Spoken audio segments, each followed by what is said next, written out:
BNP নেতৃত্বাধীন সরকারের সুশাসন ও দুর্নীতি বিরোধী প্রতিশ্রুতি বাস্তবায়নে সর্বোচ্চ কৌশলগত প্রাধান্য নিয়ে ধানমন্ডির নিজ কার্যালয়ে টিআইবির এই সংবাদ সম্মেলন। সুশাসন প্রতিষ্ঠার জন্য দুর্নীতি প্রতিরোধে কালো টাকা বৈধ করা চর্চা স্থায়ীভাবে বাতিলের জন্য নির্দিষ্ট আইন প্রণয়নের দাবি করেছে টিআইবি। এ সময় বাংলাদেশ ব্যাংকের গভর্নর পরিবর্তনের তীব্র সমালোচনা করে অবিলম্বে নতুন গভর্নরের নিয়োগ বাতিলের আহ্বান জানান ডক্টর ইফতেখারুজ্জামান।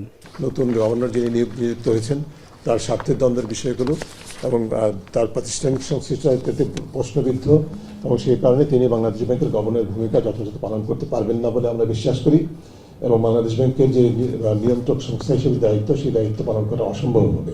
অনুষ্ঠানে সরকারের প্রতি ৩৫টি সুপারিশ তুলে ধরে টিআইবি। এতে ক্ষমতার অপব্যবহার, দখল এবং চাঁদাবাজির বিরুদ্ধে সরকারকে কঠোর হওয়ার আহ্বান জানান সংস্থাটির নির্বাহী পরিচালক। আমরা জোর দিয়ে বলতে চাই, মনে রাখতে হবে যে দুর্নীতির কার্যক্রম দৃশ্যমান নিয়ন্ত্রণ করতে না পারলে, প্রতিরোধ করতে না পারলে সরকারের অন্য কোনো অঙ্গীকার বা উদ্যোগ প্রকৃতপক্ষে বাস্তবায়ন করা সম্ভব হবে না। বিএনপির রাষ্ট্র মেরামতের ৩১ দফা, নির্বাচনী ইশতেহার ও জুলাই সনদ মিলিয়ে সরকারের কাছে সমন্বিত কৌশল প্রণয়নের দাবি জানায় টিআইবি। বিএনপি নেতৃত্বাধীন নবনির্বাচিত সরকারের সামনে আফজাল হোসেন, এখন, ঢাকা।